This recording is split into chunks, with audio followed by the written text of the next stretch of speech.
Hi, everyone. Robert Rutherford here. We're at episode 31. I have Joe Riley in here from DPR Construction, and he's been in the industry. He's got a lot of passion for the industry. He's been in for 40 plus years. Yes. Like that. Okay. So, hi, Joe. How you doing today? Hey, doing well, Robert. Thanks for having me. Thanks for coming in. I really appreciate it. Yeah, you bet. Talking to you before these cameras went on, you just have like major passion for this industry, and it's really a good thing. It's too bad that Right. you couldn't mentor some of these younger guys I have. that are in I the have. industry. You know, my sons got in the business, and they had friends, and so I got a hold of that younger generation to just show them what I know, and they gathered what they thought was best. Got it. And the passion comes from, I think, the thrill of the chess game, of being competitive, that we move the pieces around and we win. Yeah. Yeah. We beat the schedule, we beat the budget. Nobody got injured, and everybody's smiling. Yeah. Yeah. That's success in a nutshell. Well, you have the attitude that nothing is going to get in your way. You're going to win no matter what. Right. That's how you look at stuff. And that is a great quality to have, to be able to keep moving up in your career. You agree? Yes. Yeah. You can't be afraid to change. No. And sometimes you don't know the outcome, but change will make you better. You'll learn from it. Absolutely. Absolutely. You remember, if I think back in my career, what do I remember? I remember the jobs that were really hard and the jobs that were just great jobs. The in between kind of goes to the gray zone. Yeah. Right? Yeah. Well, the more difficult they were, the funner they were, because you had to really use your knowledge and try to figure these things out. Yes. So those, for me, that was always really fun to work on those hard ones. Yeah, it's a lesson. I one that stood out, I did John Wayne Airport back when Taylor Woodrow was doing it in the late 80s. And we did the Admirals Club and American Airlines, some ticket booths. Gensler set of drawings, and I was a young man, and it was stressful because of the amount of detail, the structural drawings, the reveals, the alignment, the zero tolerance. And I got through it. It was exhausting, double shifts, noise pollution, budget constraints, fumes. And I thought when I was in it, what advantage is it being this kind of environment and just feel like you're getting, dragged through it? Well, it's walking away when you see it. I went to the next project and they weren't ready for me. And they're like, wow, what are you so excited about? I'm like, we're gonna do this now. Yeah. I'm Sure. gonna do it right now. Yeah. Yeah. And so, that's a lesson in life. The gold from gain character in a tough situation is you tough it through. And when you go to another project, you've gained that discipline, you've gained that patience, you've gained that just all the individual characteristics it takes to, collaborate, work with larger teams, the crews around you. And it's still true today. Absolutely. Yeah. So Now it's a little different. They want more information than what we had to deal with in the past. right. It's gotten 25 years ago, if I laid out a project, there was maybe 20 pages. Nowadays I get projects and there's 1,500 pages, multiple addendums. It's a data overload. Yes. And so, I tell the young guys coming in, if you can control the data, you'll win. Yeah, that's what it comes down to. Right. Yeah. Yeah. Before it was, 20 pages, you still end up with the same thing when it's all said and done, right? Well, the difference was we'd lay the building out and the architect would come out. He'd walk the building with us. We'd have a meeting on site. He'd sign the drawings and date it. We move forward. Got it. There wasn't all this regulation, red tape, review. Sure. you know, Sure. and I know they're trying to be smart. Owners are trying to get the most out of their money. They're really looking at sound. You know, the aesthetics they're open now. There's a lot more detail. Since Northridge earthquake, we have a lot of bi-directional slip systems. That, you know, California is a tough environment to build in. Sure. You know, I've heard, I don't know how true it is, but a good craftsman coming out of California will be picked up anywhere else in the rest of the United States. Absolutely. They're like, you're from California? Yeah. Come here. Well, that's like being an LA certified welder. Right. You can work anywhere in the world. Right. You know, and anywhere in the world doesn't work in LA. That's right. Exactly. Exactly. Yeah. Yeah. Yeah. So that's if you're going to be moving around and there's not enough work for you, that's a good thing for you. Yeah. Who got you into the business and when did you get in? My brothers. I was in high school. I was 16 years old, and they needed help during the summertime. And they were like, "Come on, Joe." And I'm like, "You can make money." I said, "Oh, okay, I'll try it." And I went out there and I did it for a couple summers, and you know, it was okay. It was good money. I was athletic. I liked it. I went to Orange Coast College for a couple years. I'd do it side jobs, weekends, and ended up meeting a girl that caught my eye, and we got married. And I needed money. I needed hours. And if I look back on my union report, you saw, you know, in the late 70s, just a little bit of hours here and there, right around 79, 80, you know, by I think 84, I had 3 sons, and I was, you know, working 2,300, 2,400 hours a year. And, and I was thankful for it. Yeah. I was willing to commute. I raised my household on one income, so we had to be, you know, smart. You know, watch the credit, Sure. repair the cars. But it kept the medical benefits in the family for Sure. the kids, the Yeah. wife, myself. You know, looking back, I don't know any other industry you can go into, and if you're willing to work and show up every day and push a little bit, take some chances, the amount of reward we can get Yes. in this industry. Absolutely. Absolutely. Without a degree. Without a degree. Yeah. Without a degree. And it's on the job experience. Well, it's on the job. A lot of it is it's the social IQ. You know, I noticed you get a kid out of college, you get them to a project, and you can see it on their face. You know, there's a lot happening. And, you know, I was at Legoland. I did it years ago, and we were doing 27 of the 28 buildings. I think KHS&S did the castle. And Bernard Brothers was the GC, and I'm managing, I don't know, 8 foremans, all the buildings, change orders. And I've got the phone's ringing in the trailer. My Nextel's going off. Another phone, a superintendent standing there giving me his business. I need guys, this and that. And I got a couple guys I'm trying to line out and do something. So the guy kind of yells at me, and he gets it done. I said, are we done? He goes, yeah. He leaves. I turn to the guys, and the guy goes, how can you do that? And I go, what? The guy was just yelling at you. Oh, it's a process. You just you forget, right? You get too busy. You get too busy. Yeah, exactly. So were your brothers in commercial construction, or were they both? The eldest brother, Mike, is 10 years older. He started in 68 and he did remodels, taping and hanging locally. Then he went into piecework, union residential, and then commercial. And my brother Bill, who is 6 years older than I am, is kind of a legend in the industry. You know, he's a big man. He's 6'5", you know, about 235. He could hang 2 sheets at a time then.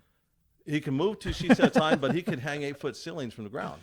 That's amazing. Right? Yeah. Where I could do a 7-foot soffit in the kitchen, but not 8 feet. Yeah. So he had a nickname. They called him Banker Bill.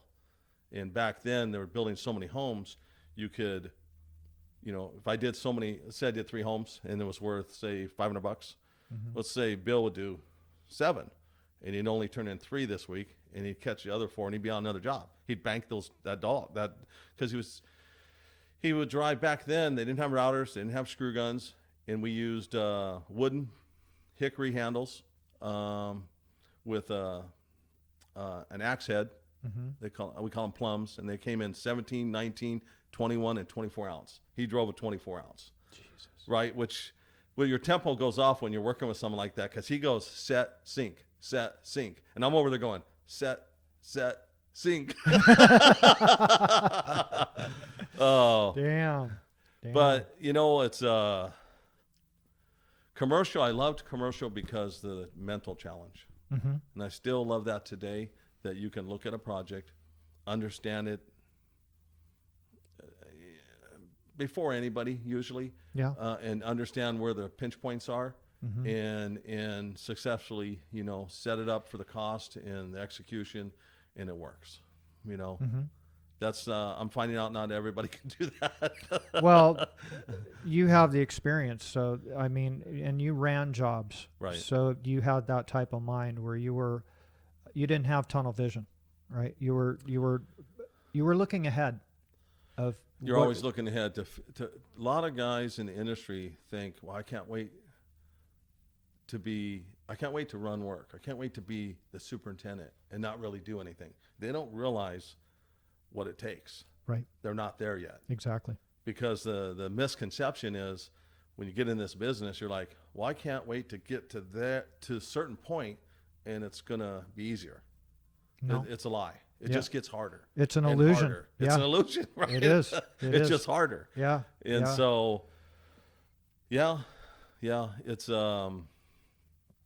there's some great guys out there still. Absolutely. I see them all the time. They're all super hardworking guys. Yes. You got to have grit to be in this industry and get up every day and either freeze your ass off or be sweating to death. And the conditions are getting a little bit better, but it's still very difficult. Super noisy, dusty, dirty, and you're working your butt off to make that money. Nobody's giving it to you. No, no mama boys No. in this industry. Not at all. Not at all. They don't last. No. And in fact, well, I mean, they're given shade, they're given water, they can wash their hands. A lot of things they're doing now they didn't do 20, 30 years ago. No. Right? No. Safety's been a big turn in the industry. Huge. It's slowed production down. Well, yeah. I know safety for me in the late 70s, turn of the 80s was I was unsafe if I slowed down. That's when I was at risk, right? So you just go. And nowadays, DPR just won an award. It's been about a year and a half. No one's got injured. Is that right? They have about 6 full-time safety. Well, everybody's a safety representative. Sure. From the craft to the superintendent, the project managers, but there are specific safety guys. And it's just continually talking about it. And everybody learning a lesson from what we shouldn't do to being prepared for what's possible. Sure. And the guys that never get hurt in the industry are probably always aware of their surroundings, a little bit paranoid. You're always paying attention. Absolutely. You hear a forklift beeping, you look. That's right. Yeah. Right. If there's plywood laying on the floor, don't walk on it. No. Unless you put it there. Well, it's the embassy suite, the 10-story right off the 55 freeway. I worked on that for, I think Kennedy was out there, and it was probably in 85. And we were on the roof doing the sheathing, and everybody's walking across the glass atrium on the roof. And they're making fun of me because I'm walking around it. Like, come on, Joe. And sure enough, I'm on the maintenance roof on top of the building, changing a screw tip, and the old one gets away from me. It's going down the roof. Hits the atrium glass. Boom. Oh my God. I'm like, see? Yeah, exactly. No, but those are just being aware of your surroundings, like you said. Yeah, it's super important in the working in the field. It really is. So you were trained as a piece worker? I was originally, yes, my brothers. Got it. And it was back then in the 70s, you were considered a kind of a wussy if you worked commercial. You could make so much more piece working. Mm-hmm. You could go to town on a project, on a building, and get paid for it. Sure. We can make a lot more money. Yeah. And that kind of 7, 8 years forward, early 80s, it's shifted. Mm-hmm. Right? Even today Union Residential is paying the same prices that I got in the late 70s. Is that right? Yeah, the wages haven't changed. Wow. It just went to the melting pot. Got it. Got it. And so. But they taught you how to be efficient. Super efficient. We didn't miss a move. Mm-hmm. Every move counts. Every move. Let's say we're hanging ceilings, and we've got a pitched roof in the bedroom, and there's a vent in the angle cut. We'd go over there and we'd measure, and we knew the off, we knew the low point, we knew up to the duct and over. We went back to the stack with 6 numbers in our head. All of a sudden we pencil line 12 off, the low's 22, up 6.5 to the duct plus 4.5, the endo to the duct plus 10.5, and you cut everything right there. You didn't keep going back and forth. And so it was all about, and you would think that quality would suffer, but I've seen in the industry, for some reason, the guys that get a lot done don't look like they're working really hard. Exactly. But at the end of the day, they've got up more than everybody. Yep. I don't know if you ever heard a guy named Jack Omer. No. He came from National Drywall. They did combo work with Sierra Lath. He's retired. He's been retired about 10 years. Probably one of the best guys I've ever seen in the industry. Didn't say much, ex-military, did 4 years in military, had 3 sons, came out of Corona, and will put up more footage than everybody every day. It's all about consistency, right? Yeah. Right? Yeah. Yeah. And he didn't look like he was working hard. No. What it is, he never did anything twice. He cut it, install it. Cut it, install it. There was no playing with it, no, right? Yeah. Yeah. So, yeah, it's the jobs they're getting bigger. It's a lot more data. Takes a lot more collaboration. The rivet models now are coordinating everybody, and we always have that pinch point between a job starts and the structure, the mechanical, the plumbing, the electrical, the cable trays, the walls, to that sign-off date. And we got to go because of the schedule. And we're getting better at it, but not 100%. We're getting close. And it's gonna break out here in the next few years, I think. And then what's going to happen? We're going to have the ability to be super efficient. Everything can be pre-cut. Everything can be panelized. There won't be any rough material going out in the field and cutting it up. Certain situations there might be, but that's becoming less and less. Right? Yeah. In my day, we'd order, a bunch of material and we cut it up. Sure. With saws they don't use anymore. Yeah. Yeah. Right. Yeah. The big gas powered ones, right? Right. Yeah. Blades vibrating away there. Yeah. And I think I know DPR is pushing the technology, and how do we modify current designs to be smarter when it comes to installation and fabrication. And so they're getting in early, and that's going to pay off dividends big time. Absolutely. Right. Yeah. You have to invest. Sure. And so you talk about training guys. When you train someone and you invest in them, it comes back 3-4-fold. But you have to give up that time to get them there.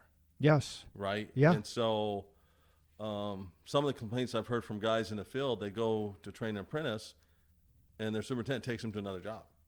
So he didn't get any benefit.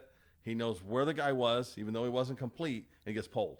What they did in decades past is you were an apprentice, you stayed with that guy. You finished your apprenticeship program. You learned everything you needed to learn. Right. Instead of hopping around or just doing a certain task, you know. Mm-hmm. You stuff all the safing in the head wall conditions for 3 years. Yeah, well, yeah, you're a journeyman. You You're know? journeyman. Yeah. You don't know anything. But the other thing is too is by the more guys you work with, the more tricks you're going to learn. Yes.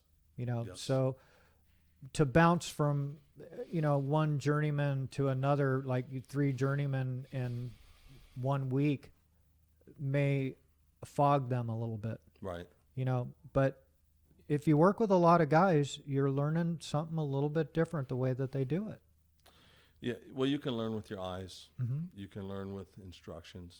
You can learn by doing. Mm-hmm. And some of us do a little of all. Sure. It's I just know guys in the past that are not around anymore. When I talk about, Joe White was over at Clint Casson. That guy was He's stellar. still there. Is he still Yeah, there? he's still in the field. Right. There's a guy Buster that could bust out lathing and tie it. You would think there was a machine. Yeah. Yeah, Just spinning and cutting. Mm-hmm. Right. But they were old school. Right. Yeah. If you need a chalk, you have to go get like a die pack from the plaster area, and you put them, and when it got on you, it wouldn't come off. Right? Yeah. Well, they could improvise too. Right. And really know how to use the materials or what they had to work with, where they wanted to get it done. I was a young kid, mid-20s, working for Clint and Redlands Plaza. And I remember seeing the plaster guy by the gun, 2 big mountains of sand. He's got this belt on. I'm just a kid, and I'm doing a little framing, a little lathing. And I see this guy drive up in a scaffold truck. This old guy named Dick, and by himself. Mm-hmm. I'm thinking, is this one guy? And at the end of the day, the scaffolding's leveled, perfect, truck's empty. And the guy looked like he was like 55, 60 years old. Is that right? It's just the technique. And at the end of the day, those 2 sand hills will be gone. Mm-hmm. Right? And you notice that, I don't know if it was pride or just the training or a little of both. Because I know some of the guys in the past, they pushed a little too hard because it's hard on your body. Sure. Right? Yeah. So, there's some kids out there today I'm impressed with. Mm-hmm. This guy, Alfredo Rodriguez, he's just great builder. His dad was in the trade. Mm-hmm. They're he's mid-30s. He's gonna take the world here. Good. That's nice to hear. Yeah, That's nice to hear. Real respectful. Yeah. When he walks with the inspector, he says thank you and please about 10 times each. He's just real humble about it. Yeah. Good for him. Right? That's good. You want to keep him. Yes. You definitely want to keep him. So did he start as an apprentice for you guys? No, he worked with my brother Bill for a few years, and then he's been at DPR for probably 5 years now. Mm-hmm. Him and a couple of his brothers. Got it. It's just sometimes when you see that generational craft, and they're willing to work, they get a leg up early, and they get a really well-rounded background on carpentry. Yeah. Right. Mm-hmm. And it's not for everybody. No. I know that. No, it isn't. It's a tough. Nobody gives you anything. You're working for every penny. It's very tough. It isn't for everybody. No. It's the thing is though, is when you're done building shit, you have some satisfaction because you can see there was nothing there. And well, you have a lot of emotions. I noticed the emotions you went through on a project. Sometimes you relive if you go back by the project. Yeah. Like going back to high school. Yeah, that's true. So good and bad. Yeah, exactly. When did you go to work for DPR?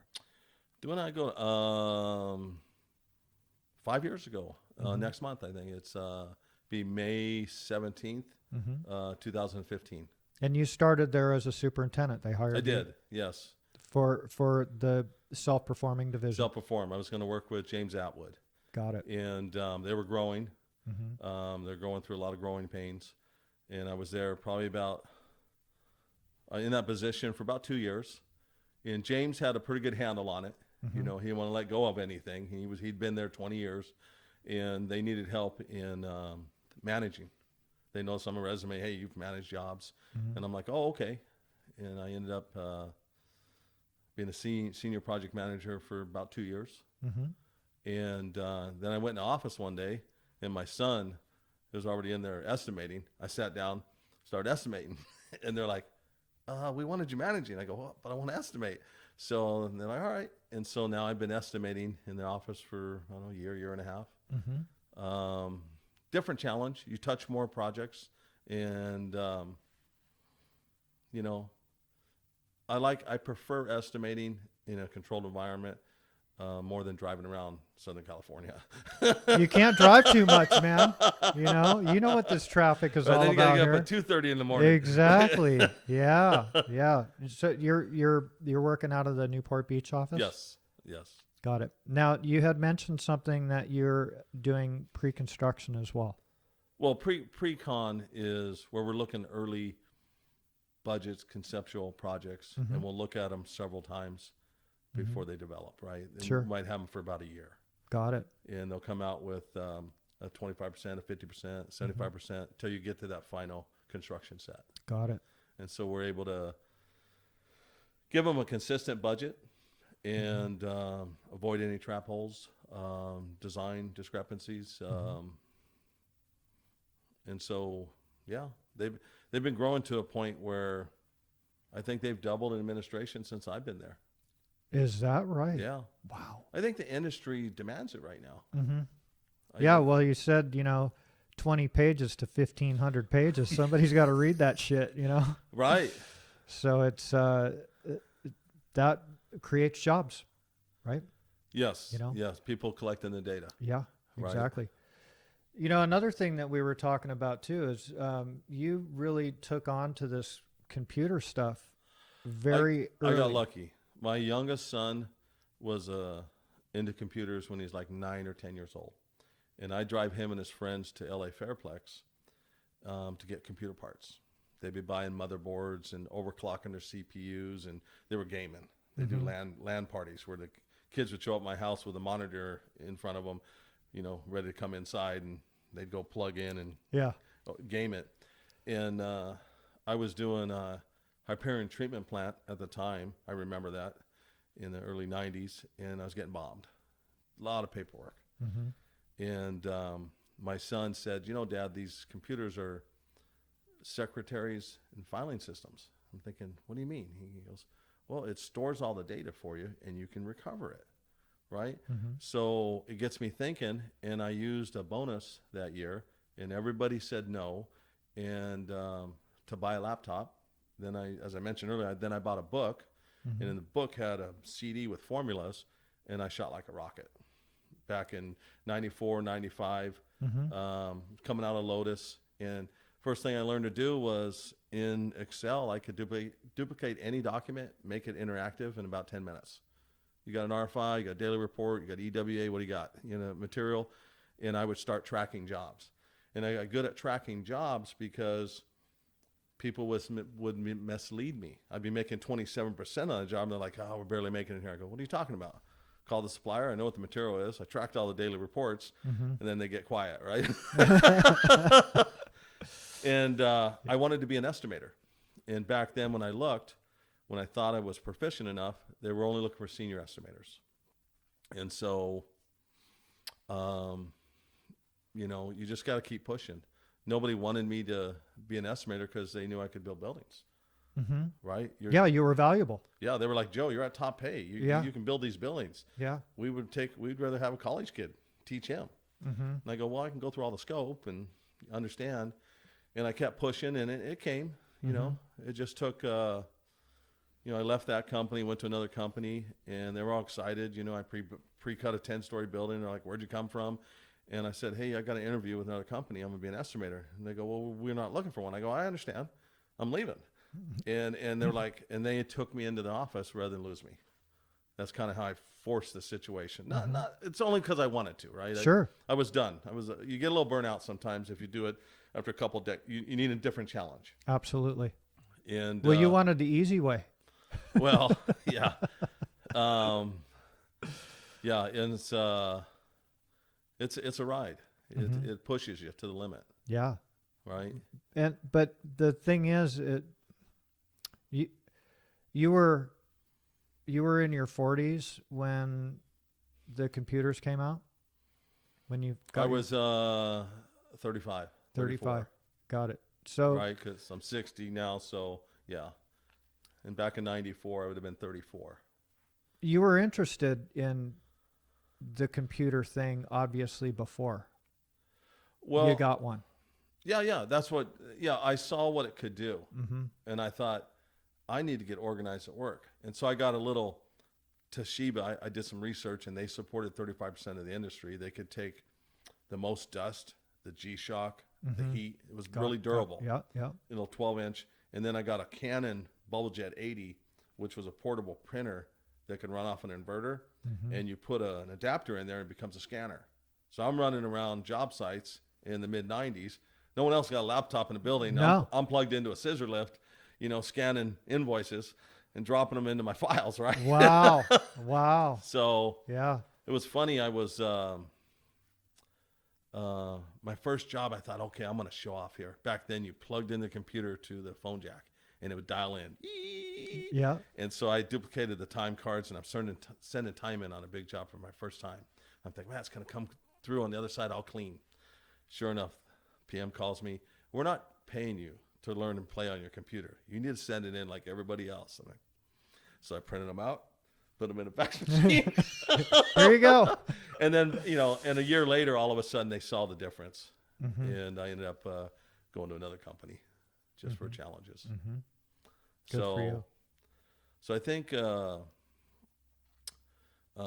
not everybody wants to force change because it hurts a little bit, Absolutely. right? Yeah. And someone who would change their career, pick up something they don't know, willing to dive into the details, they're constantly learning, constantly absorbing.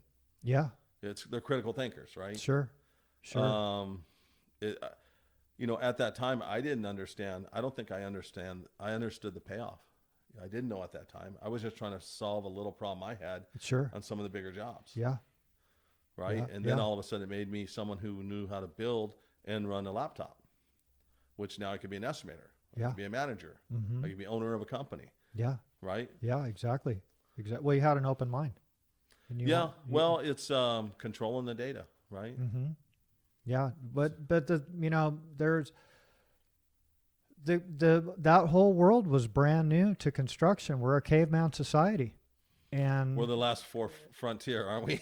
it, yeah, and here it is, and it's super relevant in our industry now. Yeah. And you had mentioned also too that you're working with a lot of younger guys that Yeah. they came out of the womb being computer savvy. Yeah. That was part of their gig, but you can keep up with those guys. Well, to some degree, they're fast on the keyboard. Yeah. But individually analyzing scope with the past experience does help, right? I get through scope faster, Absolutely. right? Yeah. But yeah, I'm seeing my grandson who's 16 months old. Almost knows how to work an iPhone. Right. Yeah. He barely learned to walk. Yeah. Yeah. It's amazing. Right. It really is. And when I was a kid, biggest game we had was maybe a pinball machine in a donut shop. There was nothing out there. Exactly. You went and played basketball. You rode your bike. You Yeah. just Yeah. went to the boys club, Foreman material Early, yeah. Yeah. They because asked of me. your competitive spirit. Uh, That had to have helped you. Well, I think if you're a high producer, if you need the money, if you're there every day, right? I Sure. wouldn't miss a day. I wouldn't say no to overtime. I needed the money, right? I'm raising Yeah. a family. Sure. And I always thought if I could run work, I get to control some guy in the crew I don't want on the crew. I can now send him to another job. And if there's overtime, I get it. And things slow down, I'm on the short list. Sure. But back then for the $1 or $2 they gave you, it wasn't really worth it. Not at all. Right? No. Right? It's And nowadays, I think it's $3 or $4. It's still not worth it no, for the no, amount of pressure on you. the amount of responsibility, Absolutely. right? Yeah, that's a lot. That's a lot of responsibility. You know, because if the thing goes sideways, the first thing they do is point the finger at the foreman. Well, I thought they looked at the bid. They Well, looked at that's what the estimator. foreman does. You only gave me this many hours, Right, dude. right. Come on. Hey, we found you missed these soffits. Yeah, exactly. Exactly. Yeah. Well, it's I liken the industry to carpenters, craftsmen, to the dominant A-type personalities. They're not going to say pretty please. They're not waiting. They're going to get it done. Mm-hmm. They're not really going to get offended. It's going to roll off their back. Mm-hmm. They're there for one reason, Mm-hmm. to get it done. Yeah. The rest goes to the wayside. Mm-hmm. And that's what it takes. Absolutely. Because you go into an environment, there's noise, there's someone's shouting, someone's misleading you. So, you're trying to get space. The parking's tough. You got to walk to the building, whatever. It just keeps building up. Sure. And, yeah. And so I think nowadays, we're better at controlling the data, although there's more data. And I see more support. I'm seeing these projects with, superintendents that are seasoned with an assistant superintendent. I'm seeing the trailers with multiple project engineers, a manager, a PX, a safety guy. And so I think with adding that support, we're seeing those lower injuries. Mm-hmm. We're seeing meeting tighter schedules, right? Mm-hmm. And I think what pushes the schedule out is just everybody, since the last stall in the market back in 2006, 2008, a lot of companies went through it, but money was tight. Sure. And so what happened was the architects were transferring responsibilities to the contractor. The Mm-hmm. contractor was giving it to the sub. The sub was giving it to the guys, so everybody was filling it. And I think, we're starting jobs now with partial design, Mm-hmm. but we know where we're going to end up, and we're starting early to get the owners in earlier. Mm-hmm. And it takes a lot more attention to do that. The old days, the design would be done, and then we'd start. Exactly. Well, nobody wanted to take the responsibility of something going sideways, so design build or design assist is Right. huge, right? Right. That you guys, would you say that 85% of the projects are done that way? More or less? I'd say 65, 70. Yeah. Mhm. Yeah.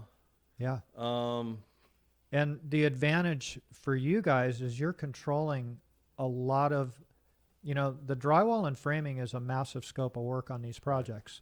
And you guys are in control of that. concrete, Mhm. metal stud framing, drywall, Yeah. ceiling systems, doors and hardware. We're about 4,000 strong Wow. in DPR. They really take pride in self-performing. And I remember as a young apprentice, generals used to self-perform. Yes. They had their own laborers. They had, then everybody went to a broker where they just, I collect the money and pass it out, I guess. Sure. And check Yeah. your schedule values. Now they're going back to that Mhm. because it's mitigated risk, Absolutely. right? Yeah. And it's a potential reward off the fee. So, Right off the top. right? So let's say the market shifts, it gets tough, and I bid the framing and drywall at cost. And if someone else did it, maybe it wouldn't flow as easy. They'd have a lot of change orders. Maybe there's a claim. But being in-house, none of that happens, Yeah. right? Exactly. Because when the superintendent says, I need you to go do it, we go do it. Mm-hmm. Where if you're a sub, you're like, well, I got to call the office. Exactly. That's a benefit for The for that project. company for Right. sure. And the other thing is too is you're not doing that work for free, but when you have a sub in there, he's got his markup, right? True. You Yeah. guys still have a markup in it, obviously, but it's just a different game, and you're in control of your own schedule. Right. It's a beautiful thing. It's got to be. DPR is probably the best at holding to a schedule. They really Mm-hmm. are. They'll spend money to make that schedule. Mm-hmm. It's a high priority, Sure. right? It's just like safety, just like quality. But the 5 years I've been here, they make schedules, Mm-hmm. and the owners know that. Mm-hmm. So they're on the list. They're on the list. They're on the short list. Yeah. Yeah. It's a good place to be. Yeah. But it didn't happen overnight. No. You know, it took a long No. time, and they've hired some great talent, you know. They continue to do so. Yeah. Yeah.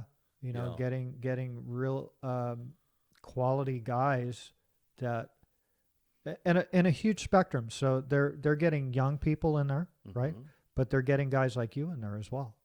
And you're learning from the young guys, and Right. and the young guys are learning from you of how it really does have to get put together in the field. Well, Yeah. I think the biggest difference I see at DPR that a lot of the other companies don't have is it's an open collaboration, and the leadership leads by example.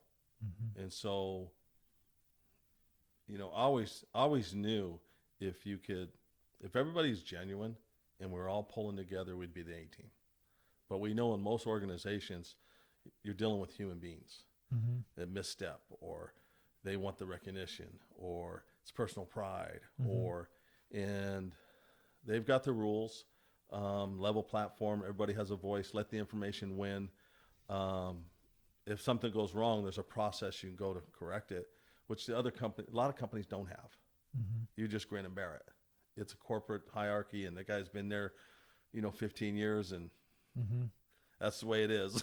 Got it. Yeah. Well, that's a natural process that's happened for a long time. Seniority, right? Yeah. So this is just a different way of looking at it. And they are so successful. You know, James Atwood was on, and he can't say enough about that company. That excellent people. Well, they make a decision we want the most satisfied employees. We want to be the most admired.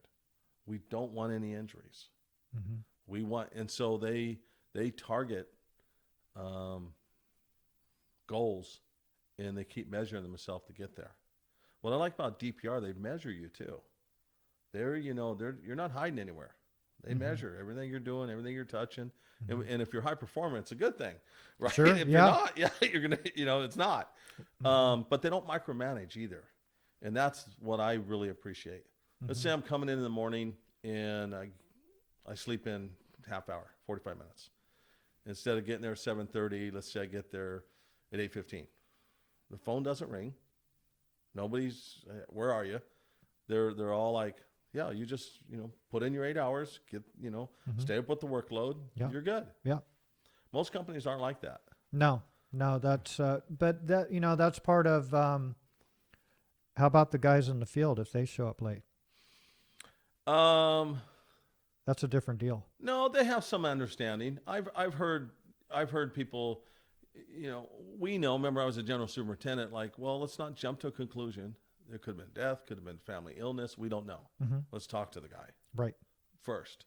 But what if he said, "Oh, dude, I overslept"? I'd say, you live in Riverside, jobs at UCLA, then drive in, keep coming. Well, it'll be 4 hours. That's all right. Keep going.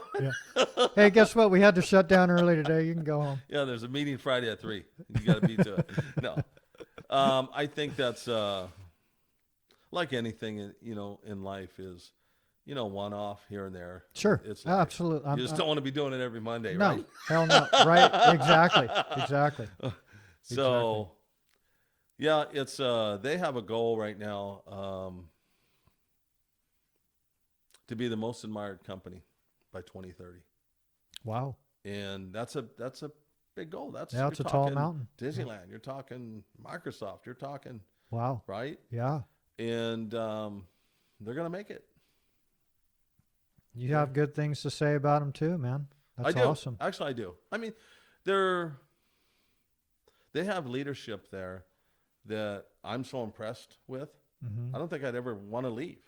I mean, I could get mad, things can happen. Sure. But if you look at if you step back, you're like, wow, I don't see that kind of guy with those other companies Yeah. Yeah. And, that you can have a conversation with that seem to care, right? They're putting forth the effort. sure. They make adjustments. No, I'm fortunate. You know, I